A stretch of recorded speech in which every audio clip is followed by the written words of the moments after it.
This week's episode of AEW Rampage features a bunch of matches fans are eagerly looking forward to, including Darby Allin and Swerve and rekindling their iconic rivalry from the Indies when they squared off in a qualifying match for the Iron Heart Foundation Cup. Apart from that, there was a much anticipated face-off between Hook and Danhausen that would also go down, so let's get straight into it with Darby versus Swerve. The match on Rampage started with both performers trying to outsmart each other with their quick reversals. Strickland attempted to suicide on Allen, but the latter countered it into a stunner for a close count. Next, the former TNT champ hit a top rope suicide of his own on Swerve. The former Cruiserweight champion slowly gained control of the match during the commercial break as he methodically wore down Allen, but Allen countered Strickland's knee bar into an ankle lock, but the latter managed to break out of it by unleashing punches. Next, Strickland took to the top rope, but Darby countered his Swerve stomp into a cobra for a 2 count. The former TNT champ then attempted a coffin drop, but Strickland raised his knees just in time. The former WWE star next hit a brutal suplex on the outside, but moments later Starks came up to distract Strickland, but Sting took care of him, forcing him to return to the commentary desk. However, they was close enough to distract Strickland as Allen stole the win by a quick pinfall. And yeah, this was a really great match to kick off the show, and yeah, gets a 7 out of 10 from me. Really good stuff, rekindling their rivalry in the best way possible. I don't think I'll half Swerve leaving in a touch banger, but of course Darby advancing for me is probably the right decision. In a backstage segment, Shawn Spears sent a warning to Wardlow, hyping up his opponent on Dynamite next week, which seems to be Big Cass. Santana and Ortiz quickly took out Jericho, where he was present in the commentary box. However, a few of his were soon separated. The moments later, it was confirmed Jericho would face Santana on Dynamite, which would be a good match. But then we got Jay Cargill, Red Velvet, and Kira Hogan versus Sky Blue, Trish Adora, and Willow Nightingale. The baddie section dominated the opening moments of the isolated Sky. Soon Blue somehow managed to tag in Adora, but the baddie section continued to get control of the match. TBS champion finally tagged in, and she hit the Jaded on Aora for the victory. And yeah, to be honest, this gets a 5 out of 10 from me. It just kind of felt there to be honest. Nothing really significant about it, nothing to get into. Yeah, this was poor for Rampage. Gets a 5 out of 10 from me. Strickland then congratulated Darby Allin for the win in the backstage segment and stated that he would take care of Team Taz before he got Keith Lee versus Galton Club.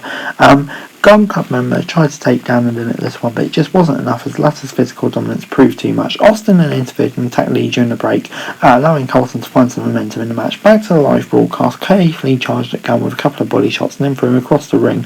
Austin interfered, but it wasn't effective this time. The former NXT champion quickly hit the Big Bang Catastrophe for the victory. And Jack gets 6 out of 10 from me. Good one for Keith Lee. Yeah, good stuff. The Harley Boys then hyped out the charismatic Enigma's upcoming match against Bobby Fish on Dynamite, and the Undisputed Elite quickly responded to the Hardys' comments, with Bobby Fish vowing to defeat Jeff on Wednesday. But then Danhausen and Hook had their long race of face-off. Marks then interrupted before the two stars could face off and sort their differences, asking if they really wanted to see Hook and Danhausen. Just then Tony Nese appeared from behind, and Hook and Danhausen was attacked. However, the Team Taz member quickly recovered and soon took out the former WWE star. While Danhausen and teams joining forces with Hook, the latter simply walked away. The crowd cheered for them to team up. And yeah, I'd love to see that. I'm just loving this whole storyline. Both are just so great. And yeah, tag team with them would just be so great. But yeah, for what this was fine. It's just building up to the big moment, which I really can't wait for. Yeah, this whole stuff is great.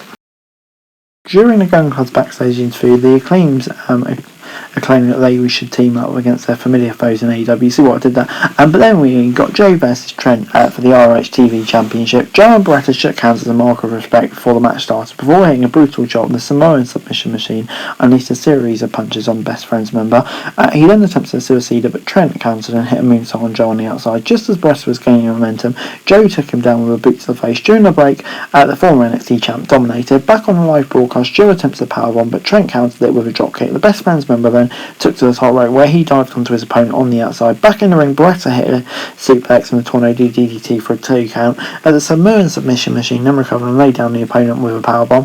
The ROH TV champion hit a picture perfect lariat and a muscle buster, but Beretta turned it into a pinfall attempt, which is a lovely counter. However, Joe quickly hit the Uranagi and caught Beretta with a rear choke for the W.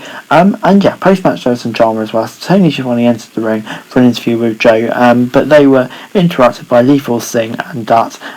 Sting made his way out to the ring, but was stopped by Orange Cassidy to the entrance ramp. Sting seemed chaotic, with both sides coming into blows. Lethal and Joe brawled inside the ring. Several officials came out to separate them. And during the match, which was entertaining, really, really good match, just kind of a setup for this, and it worked. I'm actually low-key getting into this Joe Lethal stuff. It's it's growing on me. So yeah, this whole thing gets a 7 out of 10. Enjoyed it for what it was, and kind of intrigued to see where it goes, despite the negative reaction it's got recently. But yeah, it's definitely getting better for me. Overall this week, Rampage gets a 6 out of 10 from me.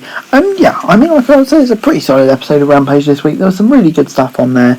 I like the opening match, I like the main event, but yeah, there was just some stuff in there which I kind of felt could have been better. Hook Danhausen, maybe it didn't meet his potential, but I don't know if that was the intention. And yeah, just the whole Jade Cargill women's tag team stuff was really poor as well. But anyway guys, that's it for the video. Thanks very much for watching. So like, share, subscribe, don't thoughts, comments down below, follow us for things, subscribe for daily wrestling news, subscribe to the channel, Scream and I'll be greatly appreciated. Thanks very much for watching. Peace out.